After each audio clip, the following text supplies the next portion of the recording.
It's your choices that show what we truly are, far more than our abilities. Quote by J.K. Rowling.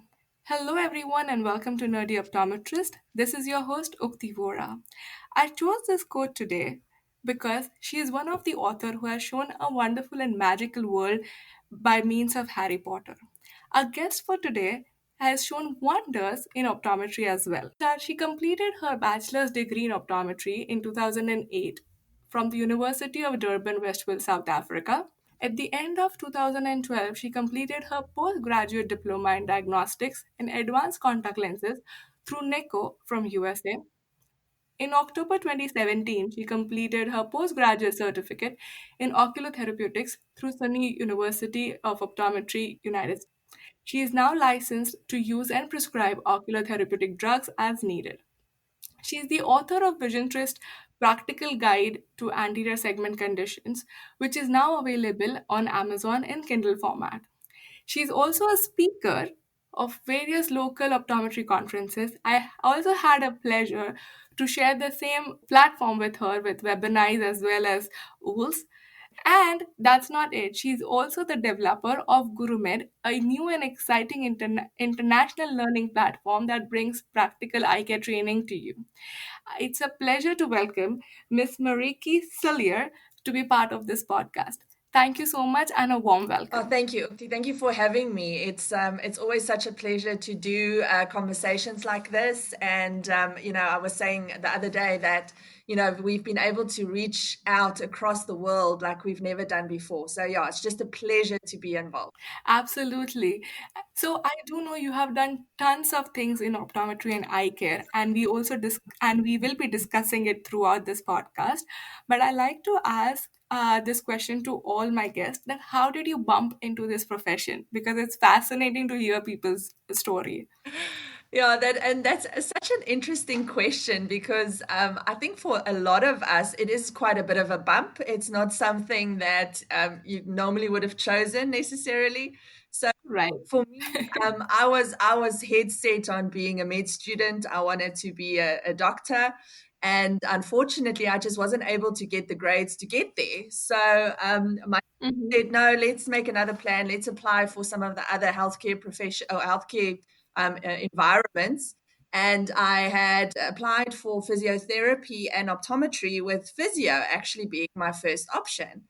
And I didn't get Mhm. accepted. I only got accepted for optometry. So I kind of did it because it kind of ended up being my last option.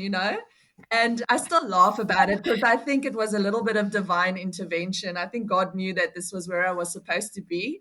And I actually Right. loved it. I loved it from the get go, and it's just gotten better over the last few years. It was fate written, whatever choice you tried or attempted to make, God had written optometry is for you. Exactly, exactly. That's so amazing. But yes, everyone has amazing stories of how they bumped into the profession. Maybe because they did meet an optometrist who fascinated them, or they tried everything, failed, and joined into this and realized how amazing the profession is. So glad to hear your story. Now, as I briefly mentioned, you have a magical journey in optometry and eye care, from clinical to writing a book and to Yeah, starting your own company. So yeah. let's talk a little more about your journey overall. Yes, so it's been quite a ride over the last few years. So I opened my own practice quite early on in my career. I was out of varsity about 2 years when I decided to go on my own. And then Mhm. the first 5 or 6 years were spent, just kind of growing in terms of what I wanted, where my passions were, and what I felt my purpose was in this specific industry. And I fell in love with the healthcare side of it. I fell in love with the pathology and the managing things that were actually sort of outside of our scope at that stage. So that Mhm. made me study further, and I ended up, like you said, getting my therapeutics postgrad in 2017, and that for me was just a life changer. Being able to practice full scope medical optometry, didn't just change my life in terms of the feeling of contentness in what I was doing, but it was also really a big benefit to my patients as well.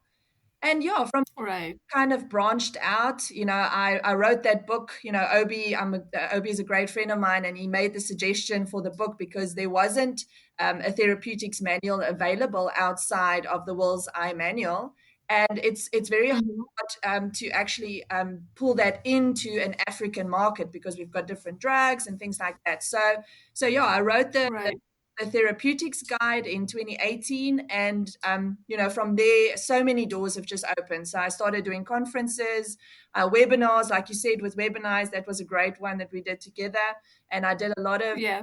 workshops and things like that. And I just realized that I enjoyed so much sharing my knowledge, sharing my clinical knowledge with other optometrists, with the purpose of us actually kind of treating our patients better, being able to have a better impact on the people that we actually serve. So yeah, so Right. that was the journey in terms of how we got there. And then at the end of last year, I said to my husband, I love conferences, I love speaking to people, but it takes me away from home. And I've got three small kids. My kids are 7, 5, and 2. So being Wow. from home, yeah, it's being away from home is difficult, and that's when I decided that I want to continue teaching, but I prefer doing it online. And yeah, it just kind of Gurumed just kind of developed from there. And COVID hit and gave it another kick for everyone to move to this online portal.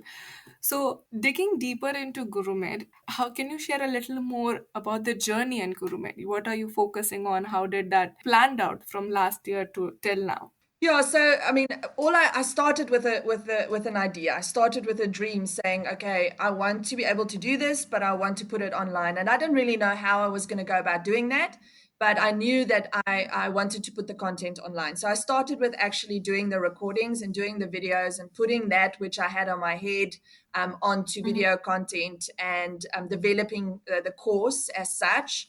And then, like you say, COVID happened, and COVID just gave me so much time to actually sit down and figure out exactly how I wanted to do this. So it took a lot of YouTube videos, a lot of self study, a lot of learning to find the thing that worked. But once I got it going, then I was able to put it online. And the thing is with that is I decided to do it myself. I decided that I wanted to have control over the process. But like I say, COVID just gave me the time to be able to actually, to be able to sit down and do it. I really want to take a pause and acknowledge you have three kids, you said, and you have your own practice. You started GuruMed and you decided to do it all by yourself. That's incredible. I don't know how you had time. Oh yeah, yeah. This is always such a funny question to answer because a lot of people are like, "What? What? You like insane?" Yes. And yeah, think one of my problems, and it's something that I'll probably touch on a little bit later as well, but one of my biggest challenges is I'm quite a little bit of an excessive person. So I tend to, when I do something, I tend to do it like too much. So I will always find the time to make something work if I believe in it enough. But balance is always a bit of a challenge because of that. So I've Right. had to learn to create specific brackets for specific things. Otherwise, there's certain things that will just not, I'll just not get around to it. So I have made specific portions of my day for specific stuff. So I'm at the practice for a specific amount of hours, and then I'm with my kids for a specific amount of hours, and then I spend time on the online stuff. And if something doesn't, or if I run out of time, I normally try and not steal it away from my family time. I'll take it somewhere else. That's awesome. And you made time to be on my podcast too. So thank you so much. It's a pleasure. It's always fun. I love doing this. Well, so I actually really want to highlight another point which you mentioned, that this idea came to you of going or designing something online. I feel it takes a lot. People do get tons of ideas, but then sometimes they just sit with it and they do not actually plan off, either because of fear or trying to do something perfect before actually make implementing towards it. So I really appreciate, along with Yeah. the practice, you actually had an idea and you just jumped on, trying and doing it out there. Otherwise, you might just have an Yeah. idea floating around for years and nothing has been happening. Yeah. No, a lot of people, and I completely get why so many people don't actually get that far, because there's quite a lot of sacrifice that goes with it.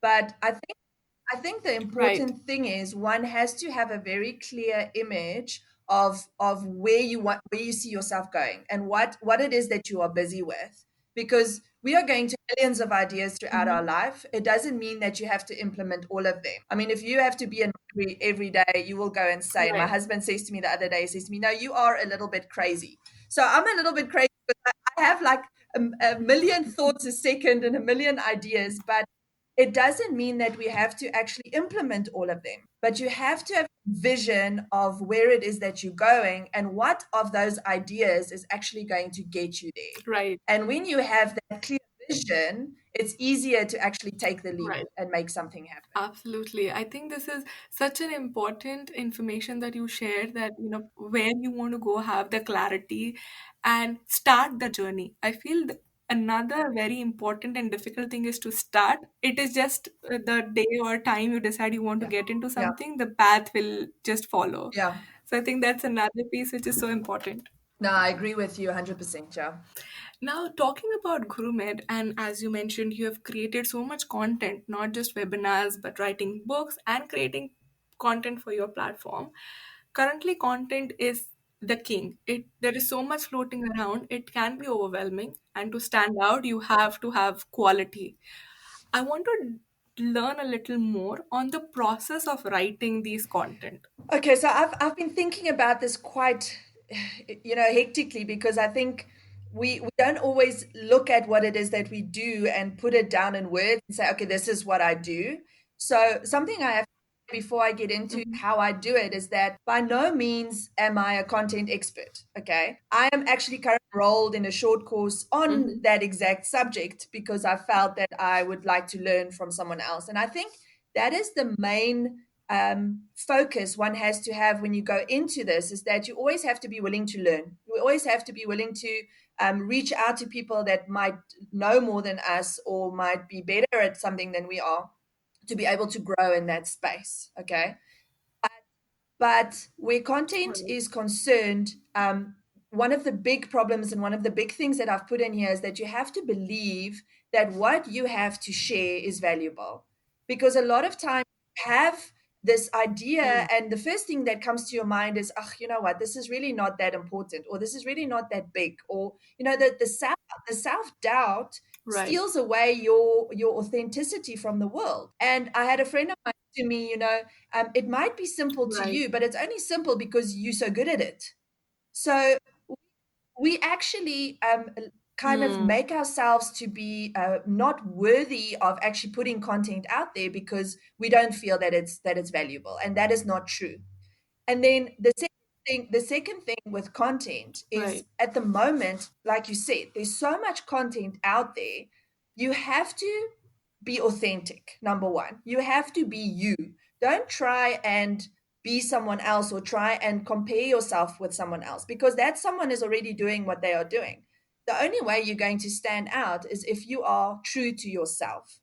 And in that, for me, I had this whole thing Right. about empowering people, empowering practitioners to be able to do something in their businesses. So my content is practical, very simple, very practical. And yes, there are some clinical aspects to it as well, but even the clinical stuff is straightforward. I am not a highly learned person. And when I speak and when I teach, it is not a highly learned type of environment. It's a practical, simple, and straightforward environment, because that's the Mhm. way I understand it. And you want to strive to actually give someone content that will enable them to do something with it.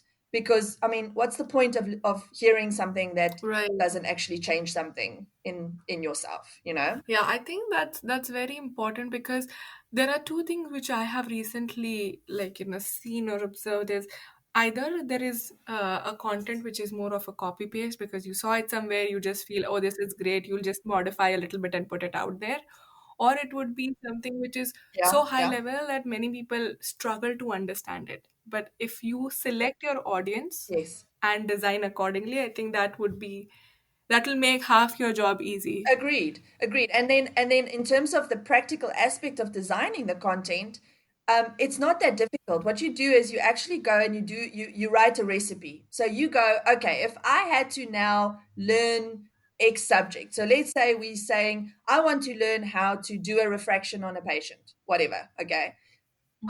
how would you Hmm. actually do that? And you write it down step by step and you teach it step by step, and that's literally how I Hmm. design my content. It's literally kind of a recipe format where whatever I do, I then show them how to do it themselves. And that's important is, well, there's two ways of thinking about content. You can either um, put content out there that you think people might want to know about and that you actually get someone else to write for you, or you put content out Hmm. on something that you actually know and something that you've done and something that you've proven. And I honestly believe that proven content, something that you've done, is much more powerful than content Right. where you've actually taken something from someone else. When you can actually show people that you've done it yourself, it makes it a lot more. It makes people feel a lot more confident that they can actually do it themselves as well. Absolutely. I really loved how you described the entire content in a simple example of a recipe. I feel that is where, that's how, if you think about it as a recipe, you know that even to add a salt is something that you have to write. Yes, yes, Right, because that might, when you are thinking of a content, you might just forget about things which are so obvious to you because it's your everyday routine practice. But if you think of it as a recipe that you have to give each and every step, yep, I think that adds the value to what you're trying to put out. for I loved that example. Yeah. And you know what the amazing thing is about online? I mean, I was just busy with a course. Well, I'm still busy structuring it at the moment. But you have this idea, you have this recipe, you start and you put the pieces together, and then you suddenly realize, oh gosh, I forgot such an important little step in between. And all you do is you go Hmm. record that video and you put it in between. In live events where you actually, if you forget it, you forget it and it's done. Online, you can Right, keep going and keep developing and keep adding little pieces in between, even if it's a 2 or 3 minute video. I mean, that's fine. Just add these little right. in between to make this content that you're actually giving even more and more and more valuable as you go. Right. I think that's wonderful what you said, like looking at the technology and how you can actually make the full utilization of these platforms which are now available and accepted globally. Yes. Yeah. So let me ask you a little more before we go a little deeper on to, the content and the mistakes what people make. I want to go a little bit to Gurumed just to understand Mm. what does Gurumed focus and what is the area that you're trying to capture through that platform. Okay, so my idea, like I said, with Gurumed initially was just to be able to share that which I have learned and the things that I feel the profession needs to know to actually have it available. So at the moment, I've just finished launching my dry eye masterclass, which is a class for optometrists where we go through the whole dry eye system, all the theoretical and clinical stuff, but more importantly, how to actually make your practice um, kind of move into the specialized area and actually generate income from that, because it's important that we can actually make an income from the stuff that we do. so Right. so the idea with Gurumed, and it's growing on a continuous basis. I'm just busy finishing up my frontline assistance, or my practice team course based on specialty services. So um, we want to be able to train the optoms, but I also want to be able to train the practice staff to walk alongside your optoms, because it's a combined process. And then I've got a very epic business course that I'm busy working on, so that we can get practices into a place where they can business wise function better, and they can incorporate all of these clinical things, but make good business sense. Because as medical practitioners, from everyone that I've spoken to, we are not educated to be good at business. And a Right. lot of times we allow, or we leave this up to our accountants, or we just kind of go with what works. But at this stage where we are in the world and how things are going, we have to reinvent the way that we're working. Optometry is at a very high Absolutely. risk of being, kind of placed in a very difficult position with all this disruptive technology that's coming out. And optometrists are going to Hmm. have to reinvent themselves and reinvent the way that they do business. And that is what I'm focusing on. I want us to try and change the way people focus on how they do business. And at the same time, the focus will shift over to patient care instead of it being on retail and sales, and showing them how patient care and increased clinical skill can actually be a very good practice builder. I think this is fantastic. You have touched upon so many aspects in just a brief that you shared about not just training the optometrist, but also the staff and making money and Yeah. involving the business side. Because when I did my MBA, I had the exact same feeling that I wish I knew this all this business side of the courses when I came out of my optometry school and when I was practicing for like couple of years. I would have done so much better. Yes. Agreed. Yeah, for sure.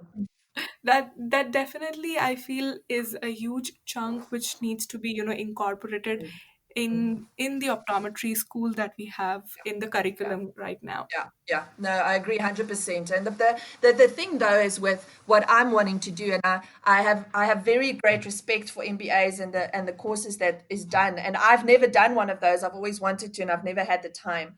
But where I want to focus is to actually have it being practical. Because the same Right. these things that you learn how to read a balance sheet and you learn how to read financial statements, but how does that actually work in practice? What does that mean to me in practice? How do I know what I'm doing is working, and it's not Absolutely. my vision and my focus is very much not on the actual, shall I say, the course content being about, being able to do financial statements. It's about how are we actually going to pull people into our doors and make this work better. And the core, I shall say, the core value about what I've found actually works is number one, it's passion. You have to be passionate about what you do. And so many optometrists Right. don't have a passion. They don't even know what they like about the industry. I've heard so many people say, I'm so bored of just testing one or two every day, and there's so much more to this profession than just that. Right. If you can find your passion and you can actually add value to your patients' lives, the money comes by itself. It's just something that happens automatically. So I want to show how to have a passion and what they are passionate about, and give them the knowledge so that they can learn to walk into that passion and then add value to their patients' lives. And then get the practice team involved to take over the administrative side of things and get the business working. Right. I actually want to point out one thing when you talk about passion. I do know that many younger optometrists, or even few optometrists that I have been following, they have taken up social media to promote their practices. Mm. Whether it's Instagram, whether it's Yeah. TikTok, they've found actually very innovative ways to connect with the patient. Yeah. And I've heard stories where Yeah. the patient would drive, say, 2 hours just to see their doctor because of these, social media posts that they put across.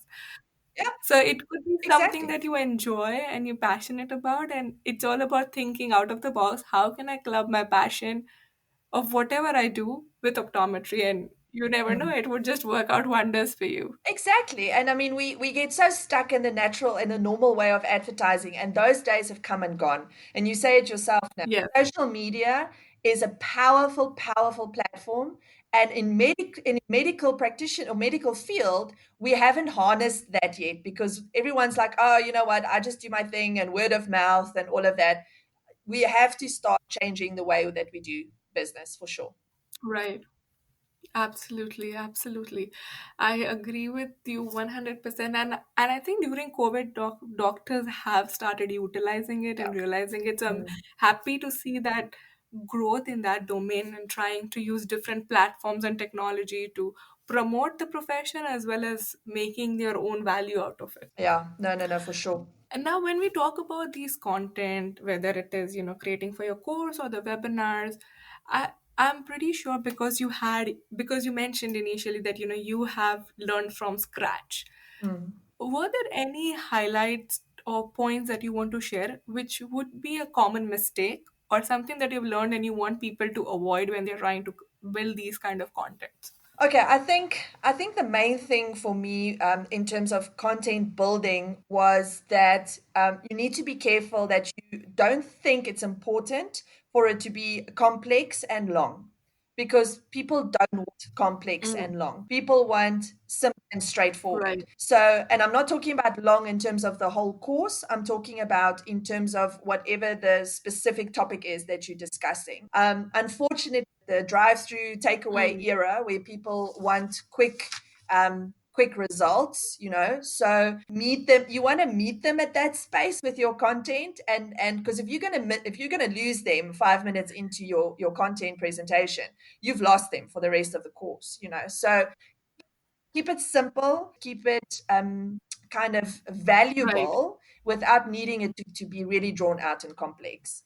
And then the really second important thing to me was the fact that we should stop comparing ourselves. I've seen so many people either not do something or do something incorrectly because they are constantly focusing on what other people are doing. You need to focus on what you are doing and what it is that you feel you bring to the table, and Right. just go with that, because that is authentic. And unfortunately, with social media and online, authenticity is sometimes very hard to find. So people will always hover to someone who is the most authentic. So keep it Right. as authentic and as you as possible. Absolutely. I do know this can be overwhelming and people can get influenced that, hey, you know what, this is working. I'm just going to use the set recipe and just copy Mm, paste it. mm, But yeah, you might lose, you might gain initially, but then you might not have those yeah. followers or those participants stick around for a longer time. Yeah, and you touched on it now. I mean, the continuation of it is where the problem comes. Is I mean, Right. you can do one thing now, but is it sustainable? What are you going to give these people in the long run? So if you don't Mm, vision for what it is that you're doing, how are you going to keep giving them content if you're going to have to take it from somewhere else?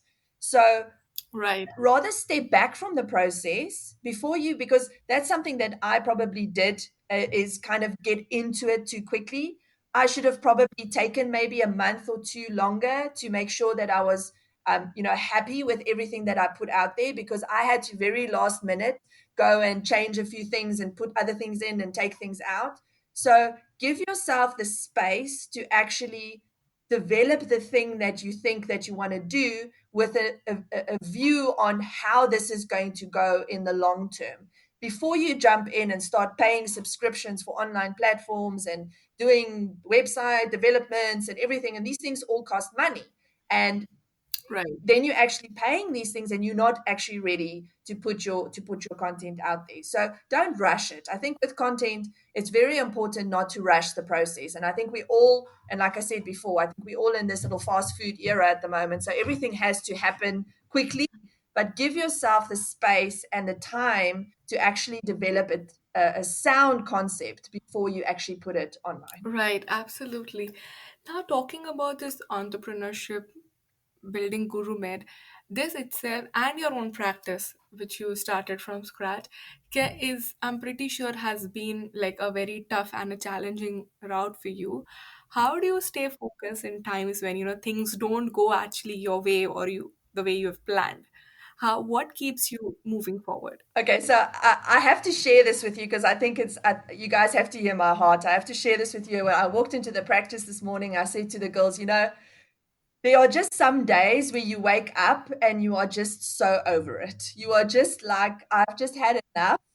I didn't sleep last night. I was working until 2 in the morning and I'm tired and nothing is working. And this morning was one of those mornings for me. So oh my word, now I've got to do this podcast. And I'm just like, I'm just so over it today. And you know what the amazing thing is? I have a response from my team saying to me, you know what, you can do this. We know we believe in you, you can do this. And I think my main thing that keeps me going, because we're all going to get to that stages where we are so over it because it's hard work.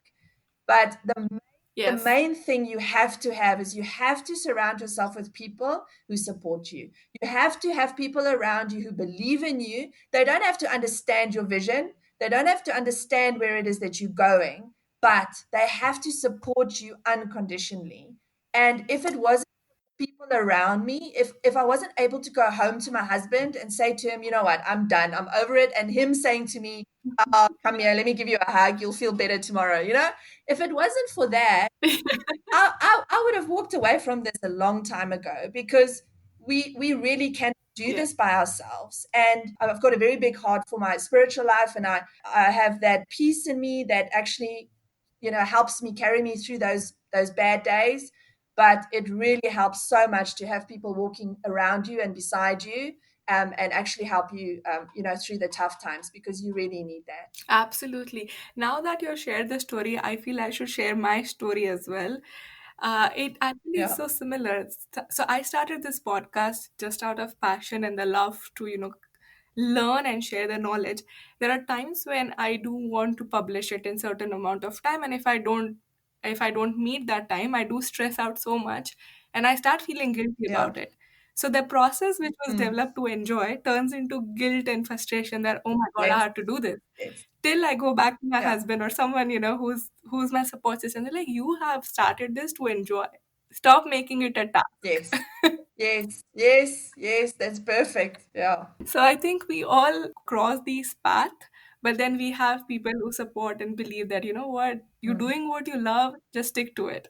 So I loved your story. And Yeah, no, for sure. Yeah. Yeah, and it's just, I think a lot of us don't understand the value that someone brings to your vision, because they don't have a piece in the content. So, but just yes, having them there is important. Um, and the other thing I wanted to mention was that, in terms of having people around you, you must understand that, only you can be responsible to right. bring your dreams to life. You cannot someone else to actually Mhm. make that happen for you. And that was hard for me as well, because sometimes you want to just walk up to someone and say, please just take this and do this for me, please. I can't think anymore. I'm tired. I'm just Right. like, please just do it for me. And you know what? Unfortunately, Right. there is no one that can make vision a reality. Only you can do that. So when things get tough, you go and you walk away from it for a little bit, not longer than about 24 hours. Otherwise, you might never get back to it. But just kind of take a gap, you know, and go and do something else. We all need to have something that takes our minds off of it. Go and do that thing that actually, gives you peace, that gives you that joy, and realize that you started this for a reason. And like you said, you started this because you had a passion for it. And when you just get back to realization, then you'll have new kind of oomph to actually get back into doing it again. Absolutely, absolutely. I agree that you're taking that space and taking that break is so important. I have done so many times and it has definitely worked for me. And I highly recommend to anyone who is feeling overwhelmed with any initiative they've started. Yes, Believe in yourself, yes, take a break and get back to it. You'll be much stronger and much more yes, energetic when you come back. 100%. All right. So now we did discuss a lot about Gurumed, entrepreneurship, your book, everything, and everything optometry. Now I'm going to go to Mm. my fun segment, which I really love and enjoy, which is the rapid fire. And Oh, okay. there will be a lot of fire as a general rule. I'll be asking you a question. You have to answer as fast as possible. Okay. All right. So I'm going to start with the rapid fire. And the question is, if you were not an optometrist, which was already your last choice, but if you did not have any of the choices come true, what career or what other career profession do you see yourself in? Emergency care surgery. Ah, oh, wow. All Uh, right. yeah, no, that's not going to happen. But yeah. Okay. Yeah, no, that's fine. You're an optometrist. We love you in that. Oh, thank you. Thank you so much. All right. So I do know we don't travel or we cannot travel at this point, but if you had to choose your favorite destination that you've already visited or you plan to visit as soon as, the COVID ends, what would that be? Any island where it's warm and I can actually lie on the beach and be in the sea. So anywhere I can actually go and be warm right now. It's like freezing here and I'm missing the beach. So yeah, anywhere where there's sand and sea. Oh, awesome. I think California could be one on your list. So, Yeah, no, for sure. We'll make it a visit and come and do that as well. Yeah. wonderful.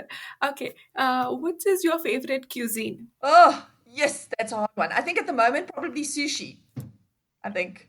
Ah, Yeah. interesting. Yeah, I'm missing sushi because I don't know how to make that, and we don't eat outside yet. So yes, Mm. sushi. Yeah. Loved it. Now, rank in the order of your preference or something that you love to do, teaching Mm. or webinars, your clinical practice, or being an author and a content creator. Rank in the order of your preference or what you love to do the most. That is a really hard one. I would probably put patient care and the webinars kind of on the same level. I love spending time with my patients. I think that really is such a great time for me. But I also love spending Mhm. time with the professionals. But I still think maybe the practice takes a little bit higher rank than the webinars do. But yeah, it's very hard. You know what? I'm so blessed. You know, I really love what I do whenever I do it and whatever I do. So it's very difficult for me to rank it because when I walk away from the practice and I'm busy with the online stuff, I really enjoy doing that as well. And then when I walk away from the online, I do a workshop. I really enjoy doing that as well. So it's about finding the value in what it is that you're busy with. So yeah, I know that's such a vague answer. Ugh. No worries. I think I'll keep it neutral. So they're all number one for you. Thank you. I wanted to make it difficult, but we'll leave it at all being at number one. Okay. If we were to write an autobiography about your journey or about yourself, what would be the title that you would like it to have? Hmm. Sure. Yeah, that's a good question. Yes, but you're catching me today. I probably, uh, Take your time, take your yeah. I would probably say that it would be something like 21st century empowered woman or something like that. You know, I think I think it's we're in an era where women has been having to do so much and having to take on so many roles, and I'm by no means a feminist, but I really think that women need to understand the value that they have. Um, being empowered in what it is that you do and loving what it is that you do, you find peace in that space, and you're able to be a good mom as well as be a good business person. So it would probably be something like, yeah, woman empowered or something like that. That's interesting. I'm pretty sure we'll come up with the name when we actually write your book, but I like the idea overall. So answer taken. Thank you for giving me more ideas. Not like I need any more, but I'm actually going to write that down just in case. So we have so all the listeners, we have another book empowering and helping women overall to learn about their power and grow, coming soon on Amazon. Amen. There we go. Let's go for it. That's awesome. All right. Currently, I do know you love to be on the beach, but because you cannot go on the beach, what is your idea of relaxation at this point? Is it Netflix and chill, like watching any series, or is it to travel or go for a drive in the safe environment? So you are going to be seriously shocked about this answer. So my best space in my day is when I do a bit of archery. So my best time Ooh, is when I actually pick up my bow and I practice. It's my time when my head space just clears. So some people go for a run. I pick up a bow and shoot right. arrows into a bag. So yeah, that's Wow. This is fascinating. I love this answer. Glad I had this question. All right. Now, going back to a little to optometry, my if you had to add or remove one thing from the optometry curriculum, what would that be? we have to definitely add more medical based training. You know, therapeutics, I think, optometry worldwide has to be and has to walk into the primary eye care space that we were meant to be in. And from the conversations that I've had with people, is literally mainly America. practices like that. No other country in the world has optometrists in a medical based primary setting. They are literally spectacle prescribers. And we are capable of Right. so much more. And I'm very grateful of being part of the movement in South Africa. And we've just got the therapeutics thing through, and the medical aids are just starting to pay us for that function. So that's what I think needs to be added globally to the optometry curriculum. I think we can do a lot less theoretical based modules and a lot more practical. Get the guys into a hospital setting, and get them learning how to actually treat patients. Wonderful. And the last question for the rapid fire. If Mm. you had to give one message Mm. to a younger yourself, what would that be? I would say that you need to stop doubting yourself. Stop doubting the ideas and the passions that you have in your head, and just go with it. Be okay with making mistakes, because making mistakes actually makes you grow. Stop trying to be perfect. Stop trying to be perfect Right. in everything you do, and just actually enjoy the process of learning, making mistakes, and getting better at what it is that you're doing. Wonderful. And that's the end of the rapid fire. Sorry. Yay! But I'm pretty sure you had fun. I had fun too. So, That was brilliant. all right. Before I let you go, one Mm. last advice or a takeaway message that you would like to give to my listeners. The one thing that is a thing that I also wrote in my book is that, and it's this quote that I put in the book that says, "Your dreams must be so big that they are impossible to achieve without God leading the way." And I think a lot of times we have very little guidance, but we dream so small. So guys, I just want to say to you, whatever your dreams are, whatever you are kind of wanting to achieve, all you have to do is have enough faith in yourself that you can actually get there. And when you actually believe in yourself and you surround yourself with people that actually believe in you, then you can really do anything that you set your mind to. And the word says you can put in God you are able to achieve anything that you put your mind to. So be willing to take the risk, be authentic in actually moving into that space, but allow yourself to dream big, because the bigger you dream, the higher you will actually reach. Well, I am so inspired by your message. I loved it, and I think this has made me realize I should go back and rethink my dreams and actually, take those risks and leaps versus just bounding your dreams to something which is so limited. Thank you once again for this wonderful, wonderful session. It was truly inspirational and enriching in terms of the information that you shared. For all the listeners, I'm going to add the information, the details of Gurumed. Do check out that link and reach out to her. She's a wonderful, wonderful person that we just connected for the podcast, but I'm sure we'll stay in touch forever. So thank you once again for your time and all your inputs. Thank you, Ukti, and thank you for you, and really this platform is fantastic, and I really kind of salute you for being willing to do this, because as an entrepreneur, I know how hard it is. So yeah, you are great, and it's been a pleasure to connect with you, and for sure we will be friends forever. I am going to come and visit you over the seas at some stage for sure. Wonderful. Thank you so much, everyone. Do stay safe.